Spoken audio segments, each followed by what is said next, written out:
Arriver à vélo, évidemment, pour cette réunion sur la Petite Reine, grand enjeu de cette campagne.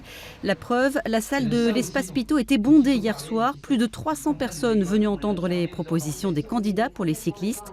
La création, par exemple, d'un réseau express vélo, une mesure soumise par Vélocité. Mickaël Delafosse, tête de liste du PS, s'engage à la mettre en œuvre. Il faut recalibrer par exemple l'avenue de Toulouse qui coupe le quartier de la Croix d'Argent et le parc Montcalm qui est une 2 fois 2 voies. Eh bien je propose qu'elle passe en 2 fois 1 voie pour les voitures et qu'un espace soit dédié au vélo, devenant l'une des premières artères du réseau express vélo. Redessiner la ville, c'est aussi la rendre plus sûre et plus saine. Il a beaucoup été question de la qualité de l'air.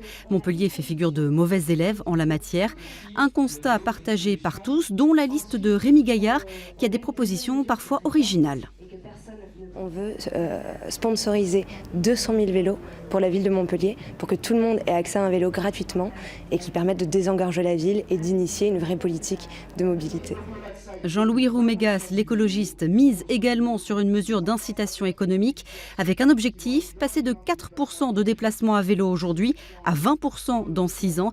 Pour cela, il faut faire la promotion de ce transport écolo. Moi, je pense notamment à des ambassadeurs du vélo, des mobilités actives, on dit aujourd'hui, pour aller dans les entreprises et pour échanger des places de parking contre des abonnements transport en commun ou un vélo électrique ou un vélo tout simplement pour les salariés qui renoncent à leur place de parking et à venir en voiture. Parmi les grands absents hier soir, le maire sortant Philippe Sorel, une absence particulièrement commentée.